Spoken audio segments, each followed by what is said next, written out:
Bonjour, bienvenue sur la page Facebook 70 Unis Solidaires, donc une liste PCF élargie avec des citoyens et des personnes sensibles à l'environnement. Et aujourd'hui, nous voulons aborder ensemble quelques points que vous voulez voir qui sont importants pour vous pour le futur du département. Eh ben, je vous laisse vous présenter. Oui, bonjour, donc Jean-Pierre Vadou, ancien maire de Loidan, de mars 2001 jusqu'en juillet 2020, conseiller communautaire et aussi vice-président communautaire à une certaine époque. Bonjour, Frédéric Bernabé, conseiller municipal et communautaire, sur une période de 4 décennies, 40 ans environ. Évidemment, je suis aussi impliqué dans le mouvement associatif, dans l'habitat, puisque je suis administrateur et défenseur des locataires à Habitat 70, et puis défenseur de la cause humaine. Jean-Pierre, merci de nous accueillir ici, parce que c'est chez toi. Et puis, au-delà de ça, qu'est-ce qui a motivé ton soutien à ma candidature, à notre candidature, puisqu'il y a un mot, mais nous sommes 4. Ben voilà, Fred, tu vois, on se connaît depuis 20 ans, un petit peu plus, mais surtout depuis 20 ans, puisque nous avons travaillé ensemble au niveau de la CAV. Et ce qui m'a toujours plu chez toi, c'est tes engagements politiques, mais aussi humanitaires ou associatifs.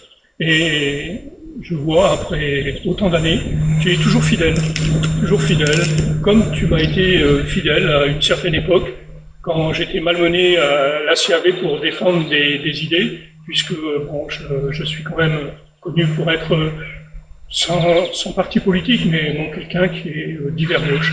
Et bien souvent, quand tu as partagé mes idées, tu m'as aidé. Et je t'en remercie aussi, c'est pour ça que je veux aussi soutenir ta candidature. Candidature de quelqu'un qui est fidèle à ses engagements. Jean-Pierre, nous sommes à quelques jours du premier tour.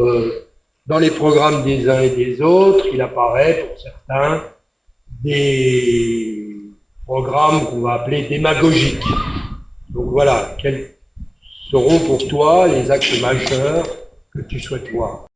Déjà, le premier point, nous sommes ici à Loidan et derrière il y a le collège Louis Cassin. Et pendant tous mes mandats, mes différents mandats, je me suis toujours battu pour ce collège. Et donc c'est une compétence départementale. Et on voit que certains candidats remettent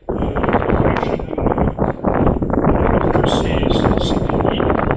Je voudrais souligner quand même que le département a la compétence et travaille beaucoup sur les collèges, mais il y a aussi des collèges en Haute-Saône qui sont plus ou moins menacés ou qui ont besoin de restauration.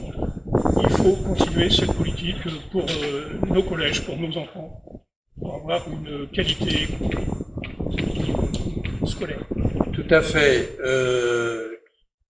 Quand nous serons au département, parce qu'on se présente à une élection et on a la volonté de gagner, effectivement, nous aurons à cœur la défense de nos collèges, de l'ensemble des collèges sur le territoire, et Cassin qui est sur notre canton évidemment, mais les autres aussi, parce que c'est prioritaire. Effectivement, ça part de là, puisque c'est une compétence très importante du département, d'essayer d'avoir une vision, une prospection que malheureusement le département n'a certainement pas vu. Pour arriver à fermer des collèges, peut-être demain on fermera peut-être des lycées. Donc effectivement, ça fera partie, on dirait, d'une espèce de plan pluriannuel, à savoir où on en est dans la baisse de la démographie au niveau du département, parce qu'en fait, c'est bien ça, quoi. On perd de la population, et la population vieillit, on perd beaucoup de gens.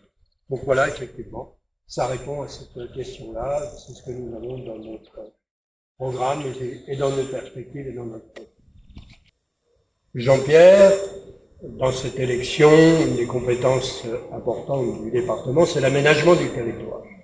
Toi, en tant qu'ancien élu, tu as eu affaire à cet aménagement du territoire. Et comment tu l'as vécu? En tant que maire d'une commune de l'agglomération, le département nous aide, effectivement, dans la prévention routière, les aménagements routiers.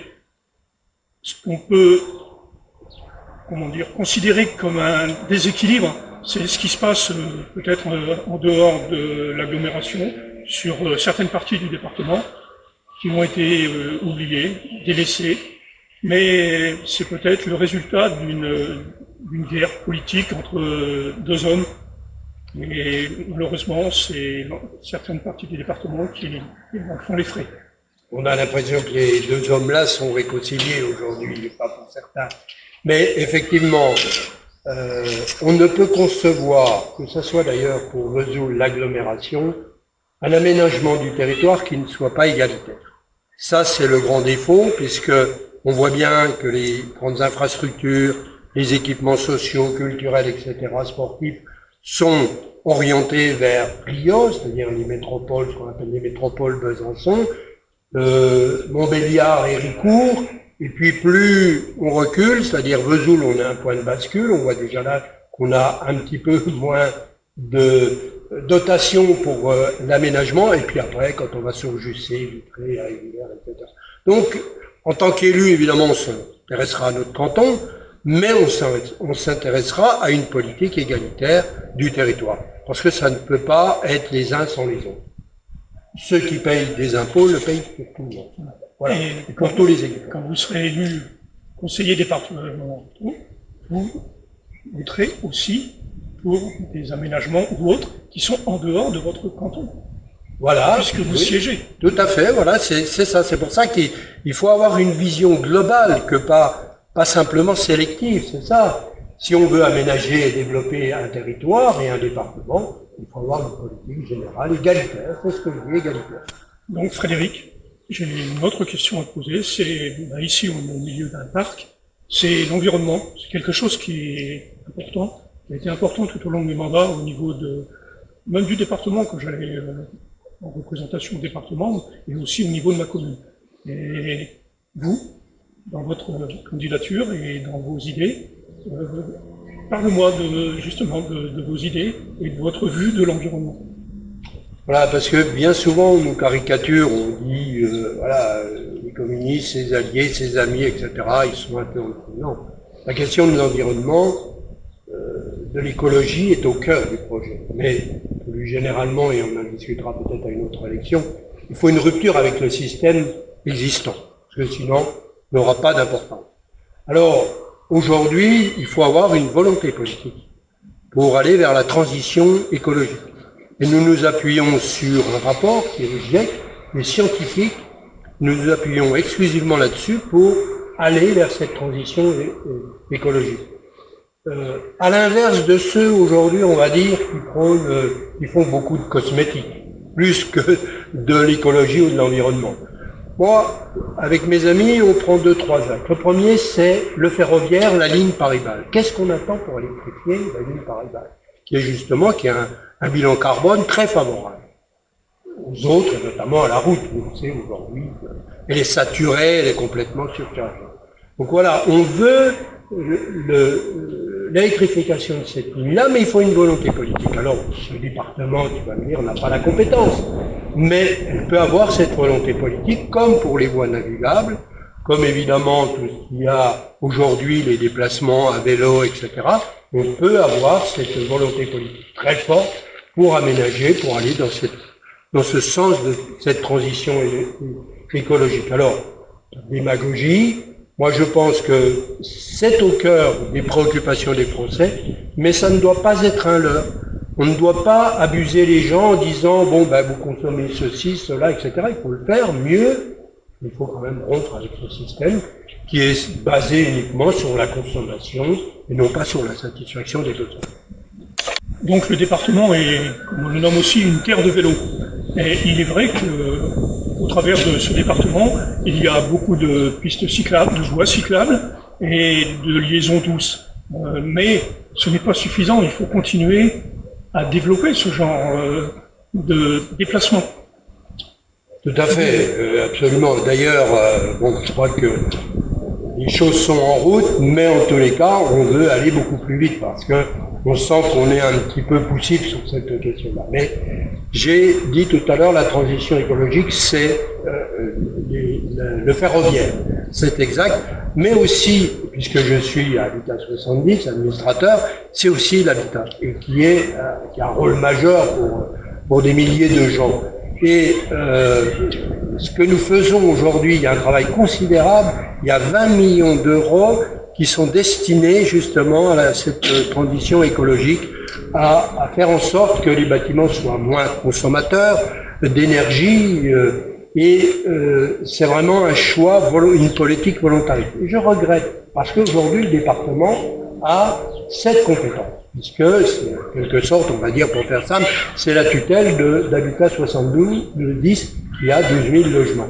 Et ce que je souhaiterais, c'est qu'il y ait des financements plus importants, plus forts pour cette rénovation énergétique, pour aller vers des bâtiments moins énergivores et moins de consommation, parce qu'aujourd'hui, la part est d'un tiers pour l'habitat public et de 2 tiers pour l'habitat privé.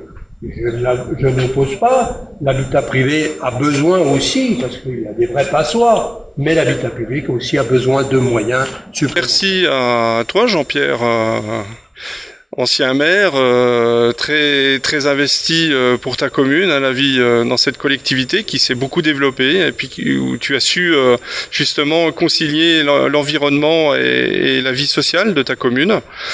Et merci à toi, Frédéric, pour ce développement. C'est important que nos auditeurs puissent avoir un aperçu peut-être plus détaillé. On peut pas toujours tout mettre dans un écrit, donc c'est une explication qui est vraiment nécessaire et sincère. Alors moi, en conclusion, je vais, comme toujours, inviter nos concitoyens à aller voter. Il faut aller voter, c'est important. Parce qu'on entend beaucoup de personnes à l'heure actuelle qui ne se reconnaissent plus dans la politique et qui disent je ne vais pas aller voter. Non, il faut aller voter.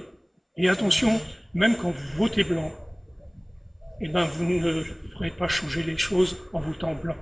Alors, allez voter, choisissez vos candidats. Il y en a plein, des bons candidats. Et c'est vous qui avez la parole. Alors, allez-y et à dimanche prochain. Je pense que nous incarnons dans cette élection-là un vote d'espoir, d'espérance. C'est toute la différence avec les autres. Alors, le 20 juin, il y a la possibilité d'aller perdre sa voix avec le candidat de la haine, celui qui n'aime pas les autres, ou de perpétuer le système en votant pour ceux qui sont là et qui continueraient à être là et qui ne changeront strictement rien. Ou alors, effectivement, avoir confiance, et nous l'avons montré pendant de nombreuses années, avoir confiance en nous, parce que nous sommes toujours dans cette ligne de construction, de conviction. Nous n'avons pas changé, je n'ai pas changé, ceux qui me connaissent, alors il y en a qui disent, oui, etc., très bien de changer. Mais moi, je pense que avoir des idées, avoir des valeurs, en débattre, c'est très important aujourd'hui. Voilà. Donc le 20 juin, soit on veut vraiment changer fondamentalement les choses dans ce département, il y a le vote, comme le dit Jean-Pierre, pour notre liste, ou alors, si on veut continuer, effectivement, il y a le choix avec tous ceux qui restent.